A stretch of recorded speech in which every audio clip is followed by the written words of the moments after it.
అంతేకాదు శ్రమ ఓర్పును, ఓర్పు పరీక్షను, పరీక్ష నిరీక్షను కలుగు చేయని ఎరిగి శ్రమలందును అతిశయపడుదుము.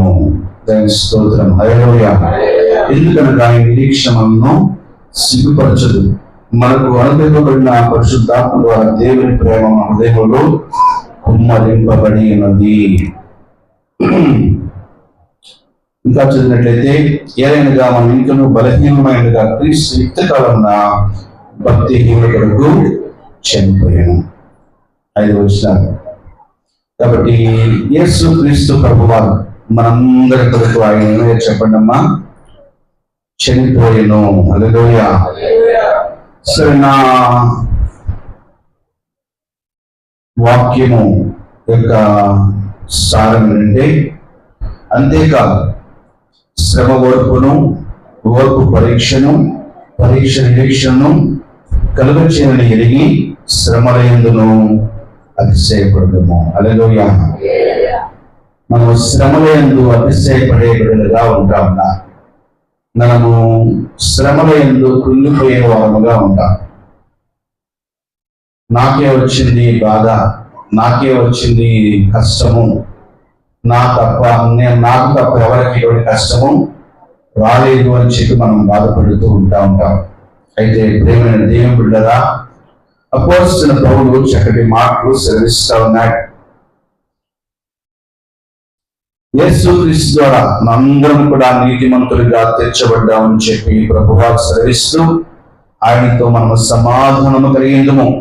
అలాగే మనము దేవుని నుంచి ఉండి దేవుని మహిమను గురించి నిరీక్షణ బట్టి అతిశయపడుచున్నాం.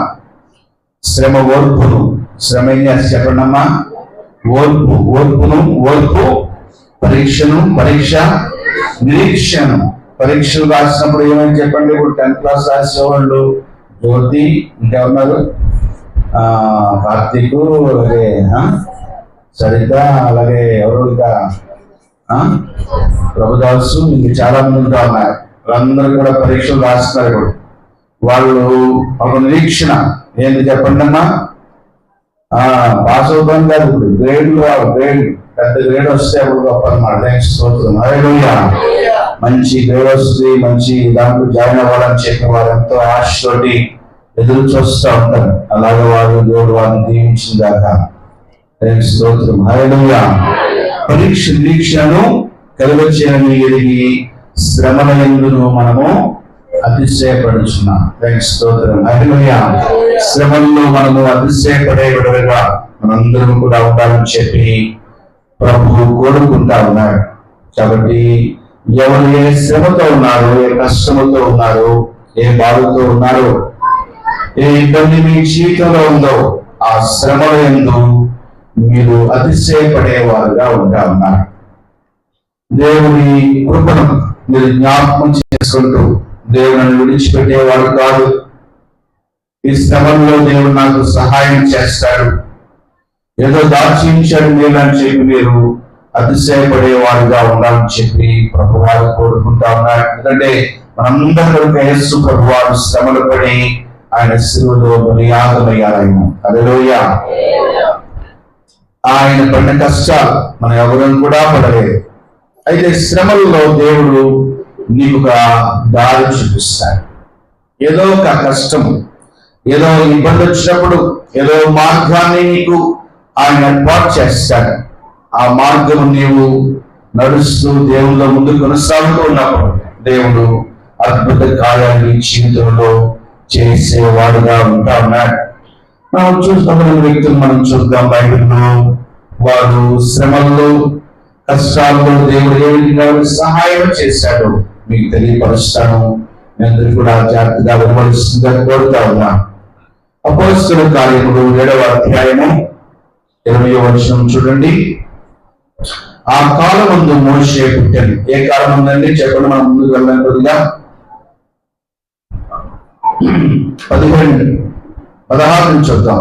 షెకెములోని హమోరు కుమారుల యొక్క అబ్రహాము వెలయించుకున్న సమాధిలో ఉంచబడి, అయితే దేవుడు అబ్రహాములకు అనుగ్రహింపబడిన వాగ్దాన కాలము సమీపించిన కొద్దీ ప్రజలు ఐగుప్తులో విస్తారముగా వృద్ధి పొందిరి.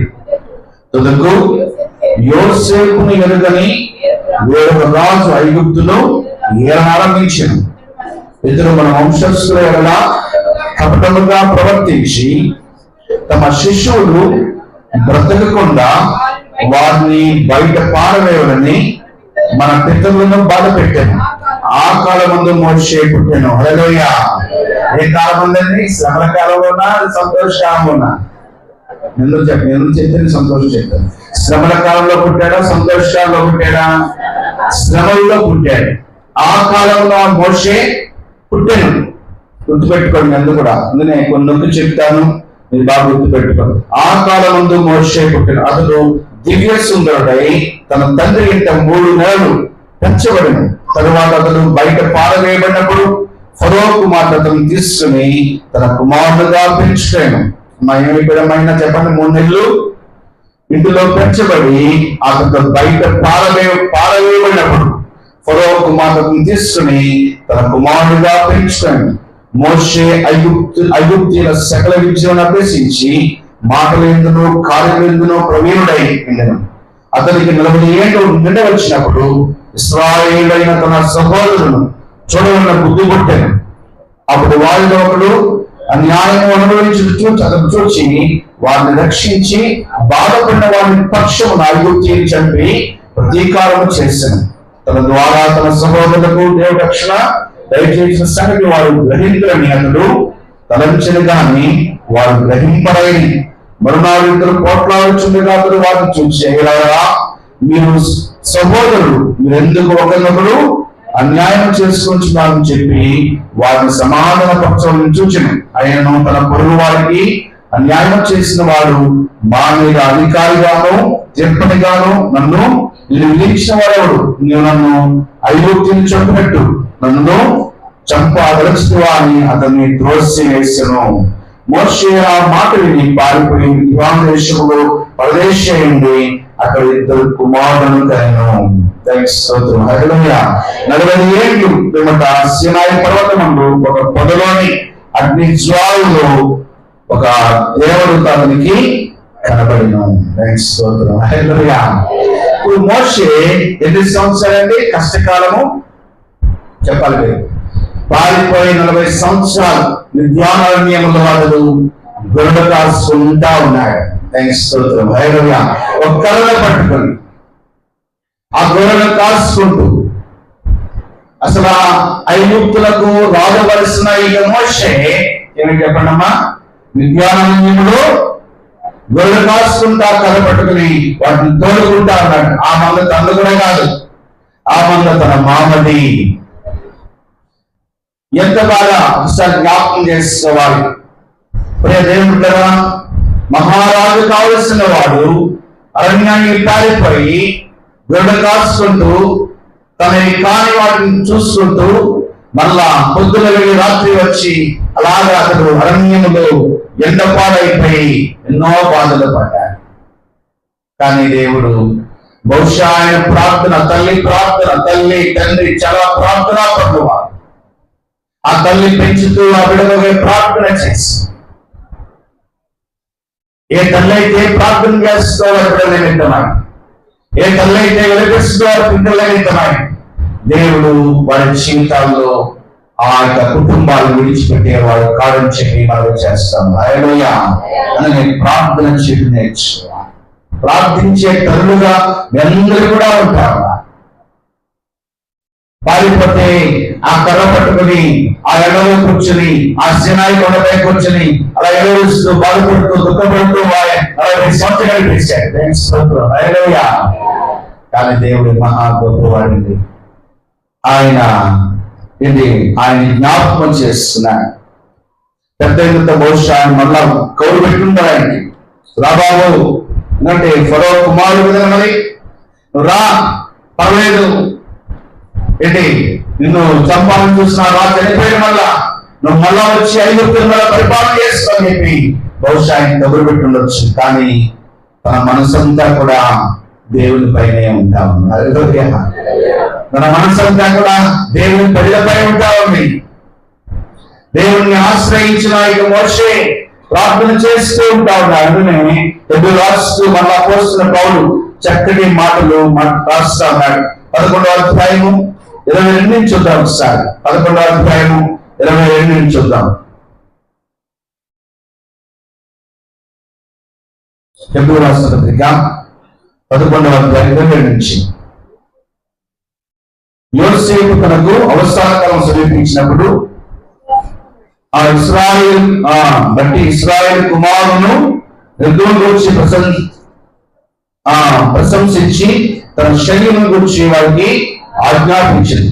మోషే పుట్టినప్పుడు అతని తల్లిదండ్రుల శిశు సుందరమైనటువంటి చూచి విశ్వాసం బట్టి రాగానికి భయపడక 3 మాసం అతన్ని దాచిపెట్టింది. మోషే పెద్దవాళ్ళ విశ్వాసం బట్టి 5 ధనము కంటే క్రీస్తు విషయమైన నింద గొప్ప భాగ్యం ఎంచుకొని అల్పకాలము పాప భోగం అనుభవించకంటే దేవుని ప్రజలతో నింద అనుభవించట, ఆ శ్రమ అనుభవించట నేను యోచించి ఫరో కుమారుని వినిపించుటకు ఒప్పుకోలేదు.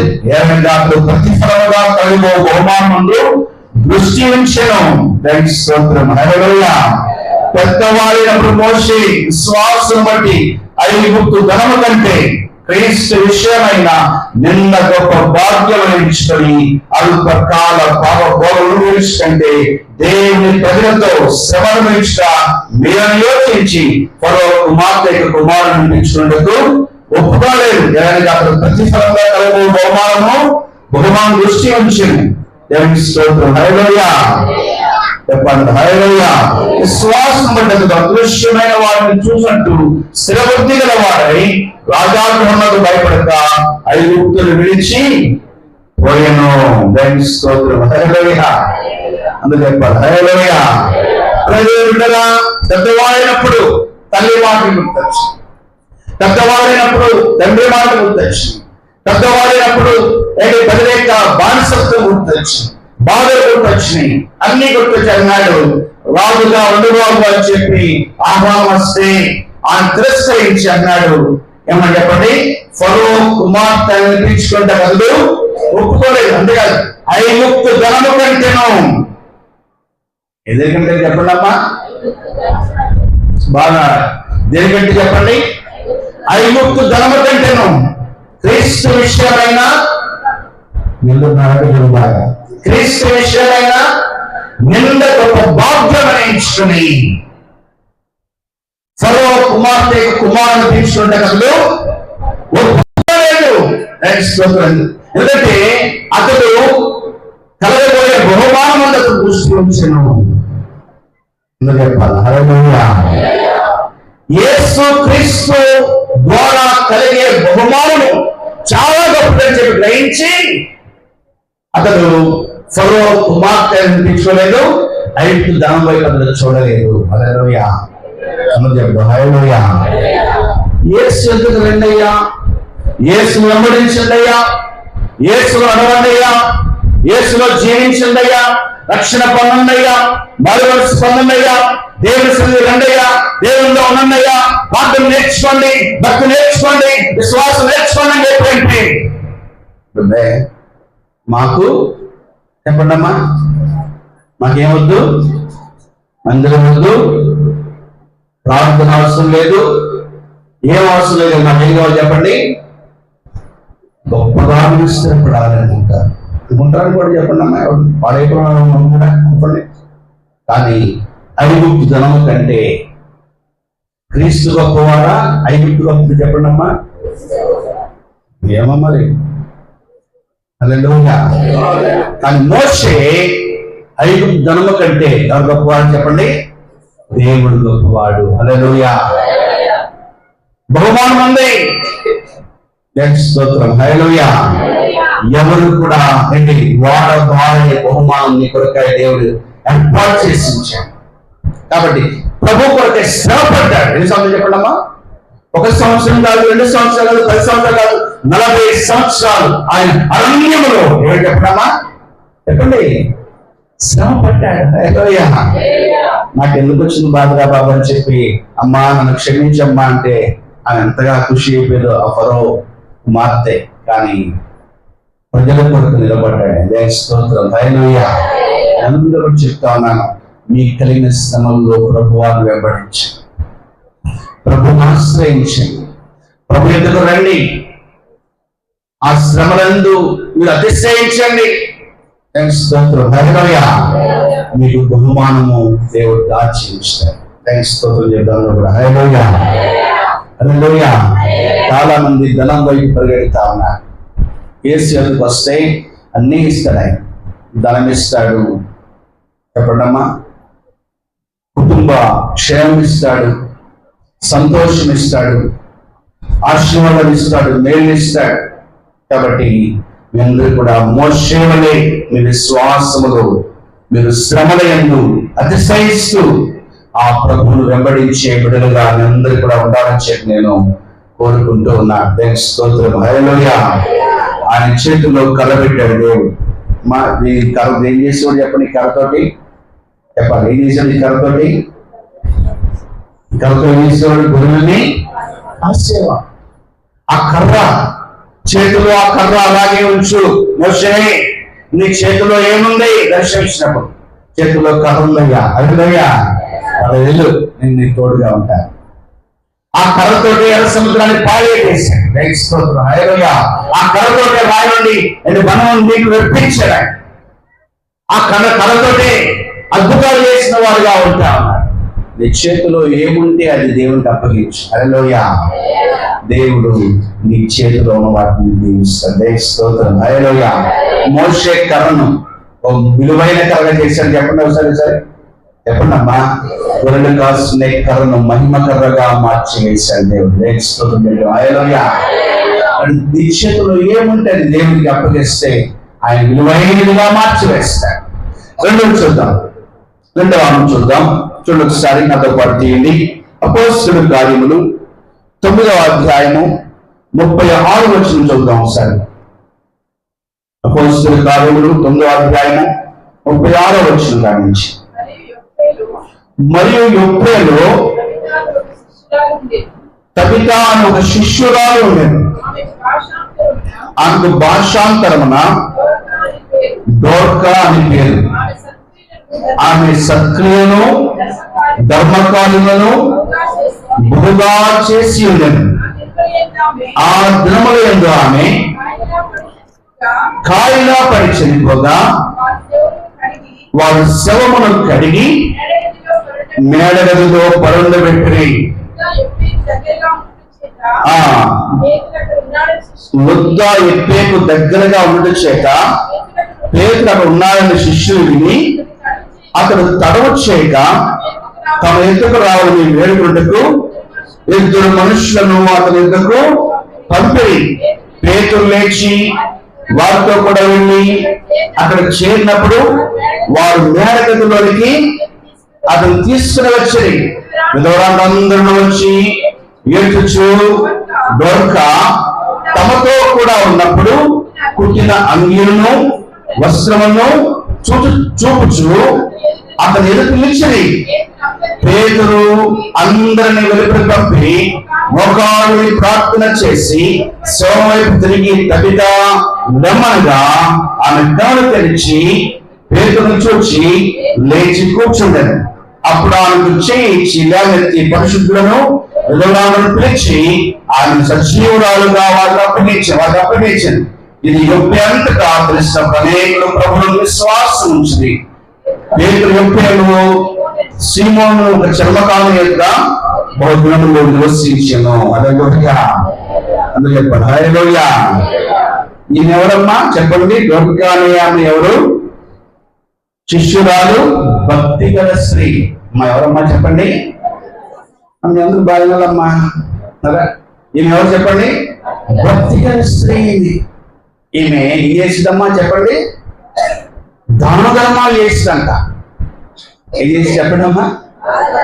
స్త్రీలు బాగా ఉన్నాయి ఈరోజు నా మాట. దాన ధర్మాలు చేసేది ఏమి, ధర్మ కార్యములు చేసేది ఏమి, దాన ధర్మాలు ధర్మ కార్యాలు చేసేదామే ఈ స్త్రీ. తెలియదు ఎంత చక్కటి. ఆమె ఏమైందమ్మా చెప్పండి? కాయిలా పడి చనిపోయింది. కాయిలా పట్టడం అంటే జబ్బు వచ్చి ఆమె చనిపోయింది. ఎంత ధర్మకార్యాలు, ఇంత భక్తి, ఇంత విశ్వాసము, ఇంత మంచితనము ఇన్ని ఉన్నాయి. ఇక దొరక ఏమైంది చెప్పడమ్మా, కాయిలా పడి చనిపోయింది. చనిపోతే అప్పుడు ఆమెపై కరుణ చూపిస్తున్నారు. ఆమె ఎవరికైతే ధర్మకార్యాలు చేసిందో, ఎవరికైతే మంచి కార్యాలు చేసిందో, ఎవరికైతే ఆమె కరుణ చూపించిందో, కటాక్షం చూపించిందో, ఆమె మంచి ప్రేమను పంచిందో అందరూ కూడా వచ్చి బోరు బోరు ఏడుస్తా ఉన్నారు. అయ్యో తబిత చనిపోయింది, మమ్మల్ని బాగా చూసేది, మాకు వస్త్రాలు ఇచ్చేది, వస్త్రాలు కుట్టేది, మాకు వస్త్రాలు పంచేది, ఇటువంటి మంచి స్త్రీ చనిపోయింది అని చెప్పి వాళ్ళు బోరు బోరు ఏడుస్తా ఉన్నారు అందరూ కూడా. హల్లెలూయా. అసలు చెడ్లో చనిపోతేనే ఎడుస్తారు జనరల్గా, అవునా కదా చెప్పండి. ఇప్పుడు చనిపోతే పోయేళ్ళు అంటారా చెప్పండి, అయ్యో ఏదోట్లే బాబు బాగానే ఉండేవాడు అని మంచి సాక్షి చెప్తూ ఉంటారు. కానీ దోర్క ధర్మ కార్యములు చెప్పండి అమ్మా, మంచి కార్యాలు చేస్తున్నారు. వచ్చిన వాళ్ళందరూ కూడా ఆమె ఏం చేస్తుంటే చక్కగా అంగీలు కుట్టించేది, వస్త్రాలు కుట్టించేది. మరి డబ్బు తీసుకునేదో లేదో తెలియదు మనకి. ఆమె తప్పు తీసుకునేదో, ఆమెకు వచ్చిన విద్య సూది కుట్టడం. అమ్మాయమ్మ చెప్పండి అమ్మా, సూదితోటి కుట్టడం. ఆ కుట్టి అనేక మందికి ఆమె ధర్మ కార్యాలు చేసింది, నీతి కార్యాలు చేసింది, కరుణ కార్యాలు చేస్తుంది. ఆమె అందరికి ఆ 30 గ్రాములు అనేక మందికి ఆమె విధవరాలకు అయితే పేదవారికి వస్త్రాలు పంచి డబ్బు పంచి ఆమె చక్కగా ఉన్నాం.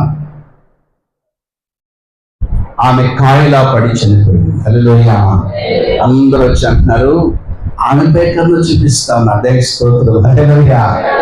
ఆమెని గురించి రోధిస్తా ఉన్నారు, ఆమె గురించి ఎంతో బాధపడుతూ ఉన్నారు. అప్పుడు పక్కనే ఊర్లో ఎవరన్నా చెప్పండమ్మా, పేతురు ఉన్నాడని చెప్పి వారు తెలుసుకుని పేతురు ఇద్దరు పంపించారు. అయ్యా, ఈ యొక్క దోర్క తబిత అనే స్త్రీ కాయిలా పడి చనిపోయింది, మీరు వచ్చి ప్రార్థన చేస్తే ఏమన్నా బ్రతుకుద్దేమో అని చెప్పి ఆశ. హల్లెలూయా చెప్పాలి. హల్లెలూయా చెప్పాలి. హల్లెలూయా. ఆయన వచ్చాడు, వస్తే బోరు బోరు నడుస్తా ఉన్నారు. అయ్యా కవిత, అయ్యా ఇదిగో ఈ అంగి కుట్టింది ఆమెనయ్యా, ఈ వస్త్రం కుట్టింది ఆమెనయ్యా అని చెప్పి అందరూ వచ్చి విధవరాలు స్త్రీలు వచ్చి ఆయన చెప్పు వస్తా ఉన్నారు. అందరూ కూడా అంటాను, నీవు ధర్మకార్యాలు చేస్తున్నావా? బీరువా నింపేసుకోవడమే, చాలా మంది నింపేసుకోవడమే. ఏమిటమ్మా, డబ్బుతో కాదు చేతులతోటి. ఇంకా కావాలంటారు చాలా మంది. ఉన్న చీరలు తీసి పేదవారికి పంచావా? అమ్మా విన్నారా నా మాటలు?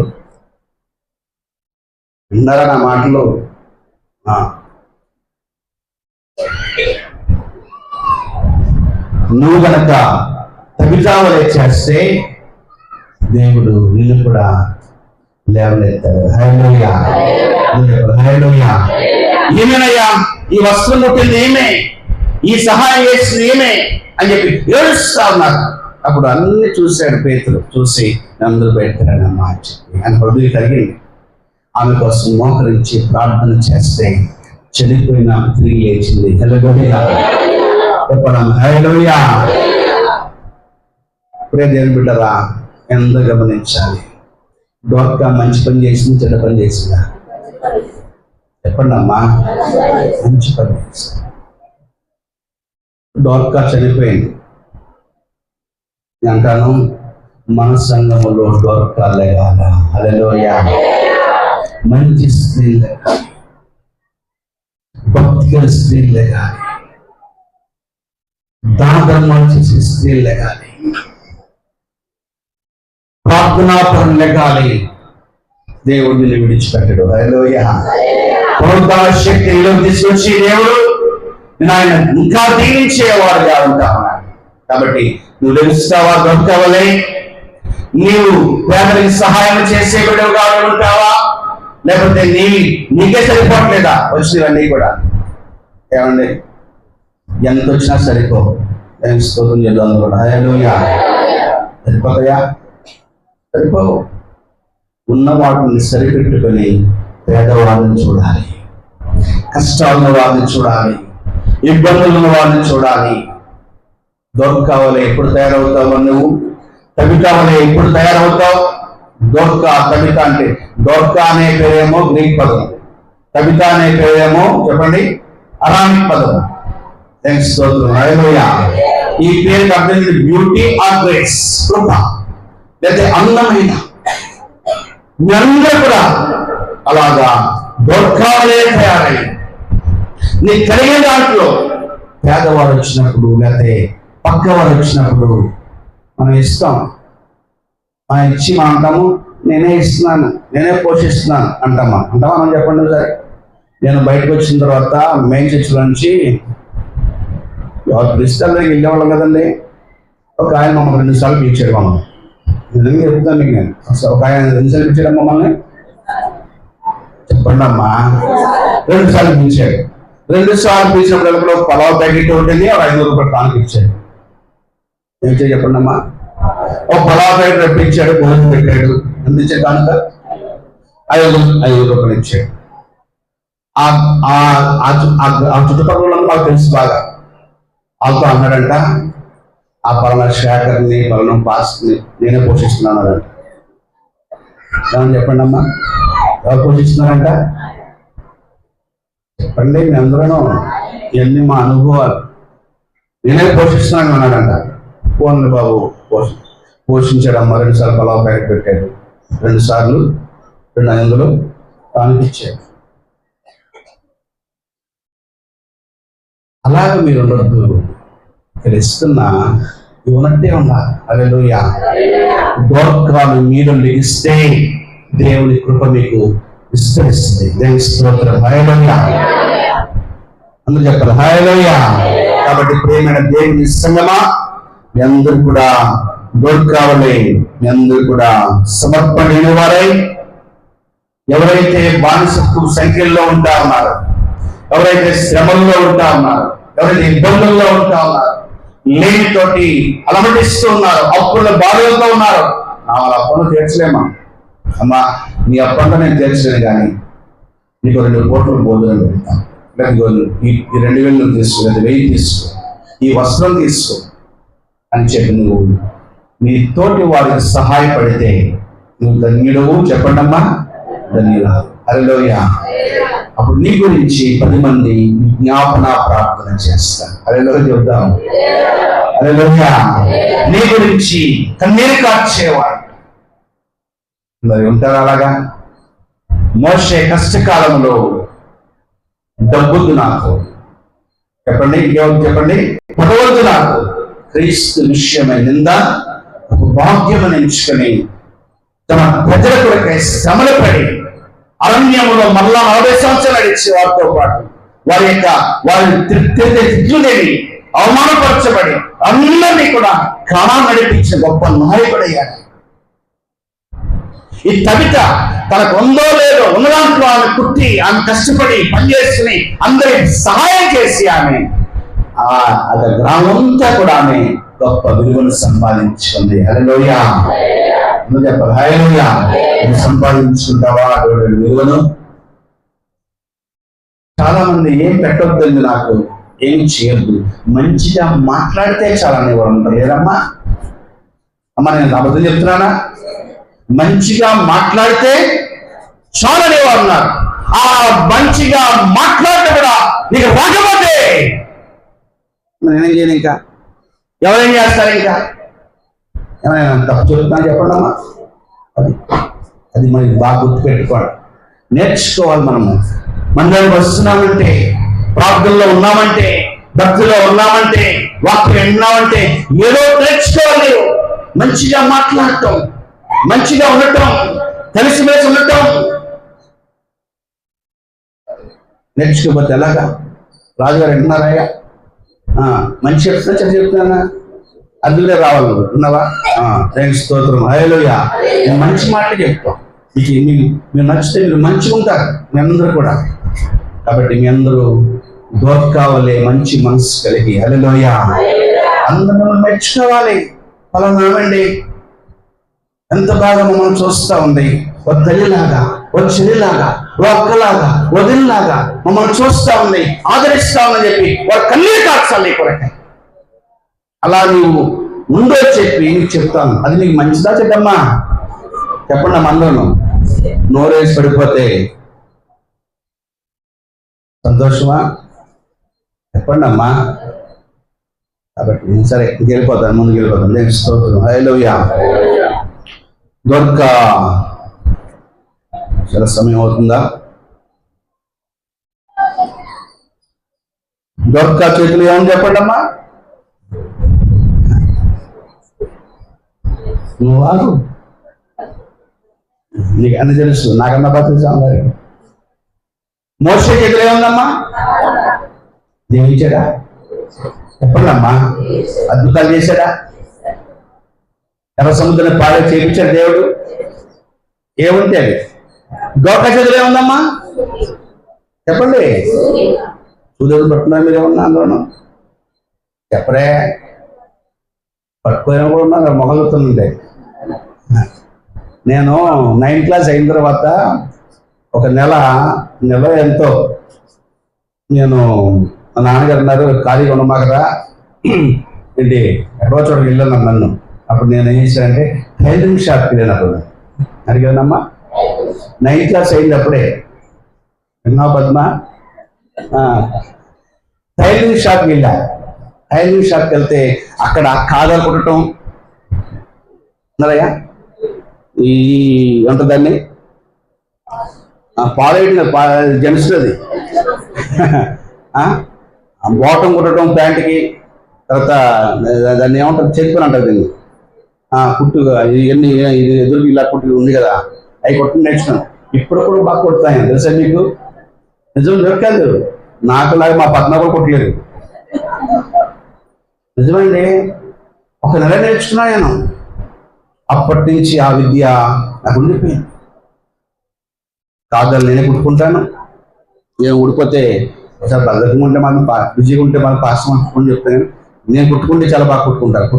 నాకు ఇంకా నాకు చెప్పుకొని వచ్చు కాబట్టి నేను అంటాను. మీ అందరు కూడా చేతులు ఏముందమ్మా? సూది వచ్చిందా? అది చెప్పరే. ఆడవడం గుణం ఏంటంటే ఎవడ నేను చెప్తే కూర్చుతారు వీళ్ళు. ఏం చేస్తారు? నన్ను ఎవరు కూర్చోలేదు లేండి బాబు. లక్షణం చెప్తాను. అంటే ఎక్కువగా బస్సుల్లో వాటిలో ప్రయాణం చేస్తారు కదా, జనసేన పోకిరి పనులు చేస్తారు, పిన్నిసి తీసి కూర్చుతారు కదా. అలా గుచ్చమాకండి. ఏం చేయకూడదమ్మా చెప్పండి? చెప్పరే. గుచ్చకూడదు. అలాగా ఏం చేయాలి? అల్లిక సూదిని మంచిగా ఉపయోగించటం. హల్లెలూయా. సూదిని మంచిగా అల్లటం, ఆ అల్లిన బట్టలు ఇతరులకు ఇవ్వటం, వచ్చిన డబ్బు ఇతరులకు పంచటం, ఎంత ధర్మ కార్యములు, ఎంత మంచి కార్యములు చేస్తుంది ఈ తల్లిక. చనిపోతే మా దేవుడు ఊరుకున్నాడా? చెప్పండి అమ్మా. చెప్పరే.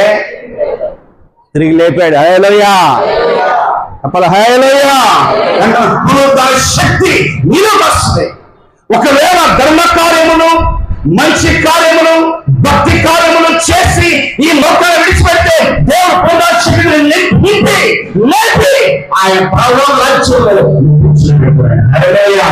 ఆ రాజ్యంలో మీరు చూడడమా సంతోషంగా చెప్పండి. హల్లెలూయా. హల్లెలూయా. అందరూ సంతోషంగా ఒక మంచి పనికారు వలె, చిత్రకారు కాదు, ఆ యొక్క చక్కగా మంచి పని చేసి ఇతరులకి ఉపయోగకరముగా అందరూ ఉండాలని చెప్పి నేను కోరుకుంటూ ఉన్నాను. థాంక్స్ స్తోత్రం. హల్లెలూయా. సో నెక్స్ట్ మరొక చూద్దాం. ఎహెజ్కేలు గ్రంథము 37వ అధ్యాయము 12వ వచనం చూడండమ్మా. నేను ముగిస్తాను. ఇక మనము బల్లాలకు వెళ్దాము. కాబట్టి ప్రవచనమెత్తి వారి కోరికలను ప్రభువు యెహోవా సెలవిచ్చినది ఏమనగా, నా ప్రజలారా మీరున్న సమాధులను తెరచెదను, సమాధుల నుండి మిమ్మల్ని బయటికి రప్పించి ఇశ్రాయేలు దేశంలోనికి తోడుకొని వచ్చేదను.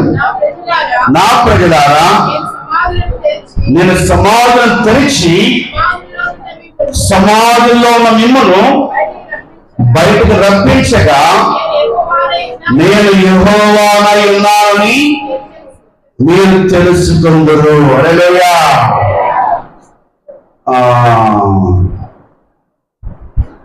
మూడవ వచనం, ఆయన నరపుత్రుడా ఎండిపోయిన ఎముకలు బ్రతుకుగలవా అని నన్ను అడుగుగా, ప్రభువా యెహోవా నీకే నేను అందుకని ప్రవచనం ఎత్తి, ఎండిపోయిన ఎముకలు పెట్టలేము, ఎండిపోయిన ఎముకలారా యెహోవా మాట వినండి, ఈ ఎముకలకు ప్రభువుని యెహోవా సెలవిచ్చింది ఏమగా, మీరు బ్రతుకున్నట్లు నేను మీలోకి జీవాత్మను రప్పించున్నాను. హల్లెలూయా. ఎండిన ఎముకలు ఏ ఎముకలమ్మా చెప్పండి, ఎండిన ఏ ఎముకలమ్మా? అందులో జీవం ఉంటుందా, సారం ఉంటుందా? మన ఎముకలు దొరికితే ఏం చెప్ప చెప్పండి అమ్మా, ఏం చెప్తాం? ఆకలితో నిద్రపోం మనం అసలు. అది అన్నాడు, ఆయన అన్నాడు, లోయలో తీసుకెళ్ళన్నాడు ప్రవక్తోటి, ఎండిన ఎముకలతో ఇలాగ ప్రవచించు, ఎండిన ఎముకల మీలో జీవాత్మను రప్పించబోతాం. జీవాత్మను రప్పించబోతాం. ఎండిన ఎముకల అంటాను. ఎవరైనా నిస్సహాయ స్థితిలో ఉన్నారా? ఎవరైనా కష్టకాలంలో ఉండి నాకు ఎవరు సహాయం చేయలేక భయపడిపోతూ ఉన్నారా? నా జీవితంలో అయిపోలేక బాధపడుతున్నారా? ఆ దేవుని ఆశ్రయించండి, ఆయన మీలోకి జీవాత్మ పంపించేవాడు. హల్లెలూయా. మీ జీవితం ఎండలో పర్వాలేదు కానీ ప్రభు ఎదుగు రావాలి. హల్లెలూయా. అందుకనే 3 బాగున్న జీవితాలను చెప్పండి ఆయన ఏం చేసి చెప్పడమ్మా, చిగురింపచేయగలడు. ఆయన యెషయా మధ్య నుండి చిగురు పుట్టును. హల్లెలూయా. దాని వేరు తల్లి ఏం చెప్పడమ్మా, అంకురం ఎదిగి ఫలించు. మీరు ఎవరైనా సరే అటువంటి బాధతో కష్టంతో ఈ ఉదయకాల్సిన దేవస్థానికి వస్తే ఇన్ని జీవముగా ఉంటాయి, ఎన్ని ఎముకలుగా ఉంటే నష్టం ఏం లేదండి. హల్లెలూయా. దేవుని మళ్ళా పునరుద్ధానులుగా చేస్తున్నాయి. పునరుద్ధాన శక్తి మీలోకి వస్తున్నాయి. దేవుని స్తోత్రం. హల్లెలూయా. దేవుని మళ్ళా మిమ్మల్ని తిరిగి లేపుతున్నాయి. ఆయన సమర్చి ఉంటారు. నేను అనుకున్నాను బయటికి రాగానే నా పిల్లల్ని పెంచగలనా, మళ్ళా సేవలో ఘనంగా వాడబడినా అంటే ఆయన సామర్థ్యం ఉంది ఆయనకి. హల్లెలూయా. ఒకసారి కార్యం ఉంది అసలు, ఒకసారి చాలా బిజీగా ఉంటాం, దేవుడు మళ్ళా చిగురింపుగా చేస్తాం. ఏం పెట్టుబడి ఏం లేదు, దానం ఏం లేదు, నాన్నగారు డిస్టర్బ్ చేయడం ఇష్టం లేదు. అలాగే కష్టపడి పాశ్రంగా ప్రార్థనే దేవుణ్ణి ఆశ్రయించడమే అలా చేస్తే మళ్ళా చిగురింపుగా చేసిన. ఎక్కడైతే బాధపడ్డాను, ఎక్కడైతే దుఃఖపడ్డాను అక్కడ ఏసీ కార్లు తిరుగుతాను. ఏమంటే దేవుడు చిగురింపు చేయడా? చెప్పండి అమ్మా, చేస్తాడు. హల్లెలూయా. మన వైజాగ్ వెళ్తే భాగ్యం గారు తమ్ముడు బ్రహ్మాండ కార్యక్రమం వచ్చాడు.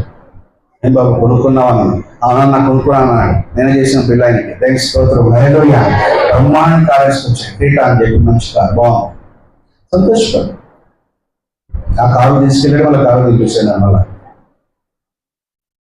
10 minutes అంటే నాకు మళ్ళీ వేరే ప్రోగ్రామ్ ఉంటే వచ్చాను, మళ్ళీ వెళ్ళిపోతానమ్మా అని.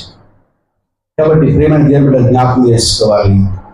మీ ఎండిన జీవితాన్ని, ఎండిన భక్తులను ఆయన బాగు చేస్తారు. హల్లెలూయా. ఆయన చేతులు చాపి బొమ్మని పిలుస్తాను.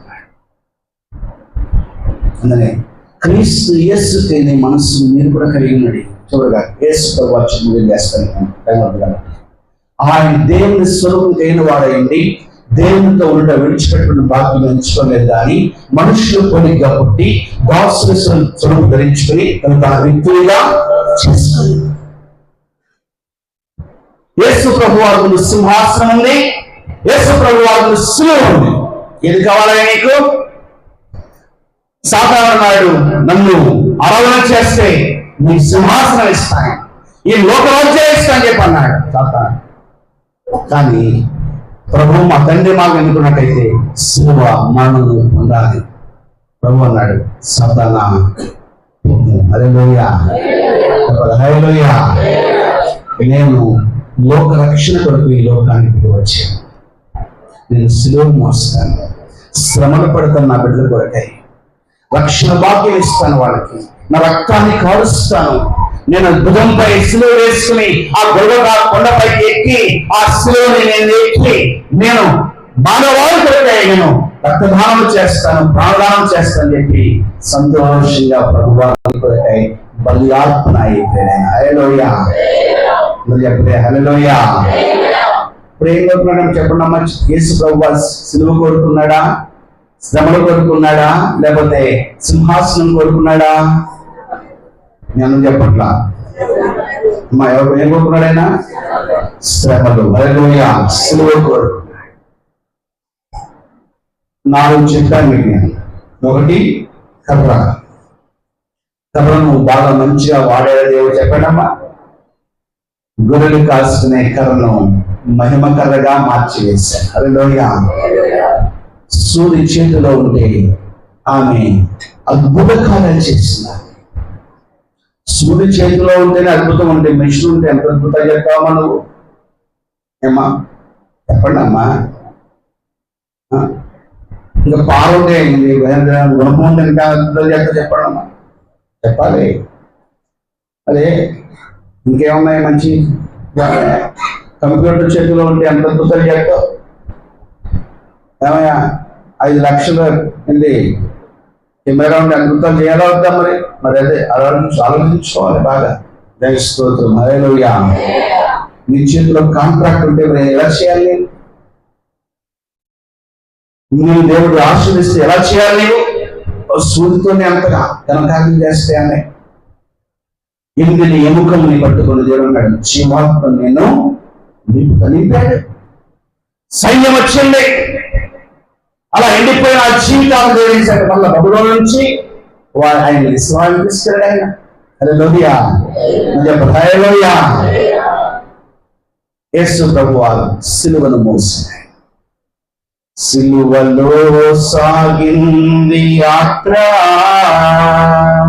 కరుణామయుని దయగల పాత్ర. సిలువలో సాగింది యాత్ర, కరుణామయుని దయగల పాత్ర. ఎవరి కోసమో ఈ జనుల కోసమే, ఈ జగతి కోసమే, ఈ జనుల కోసమే, ఈ జగతి కోసమే. సిలువలో సాగింది యాత్ర, కరుణామయుని దయగల పాత్ర. సిలువలో సాగింది యాత్ర, కరుణామయుని దయగల పాత్ర. సిలువని కొట్టి పైన మూసింది వెలుగురు. సిలువని కొట్టి పైన మూసింది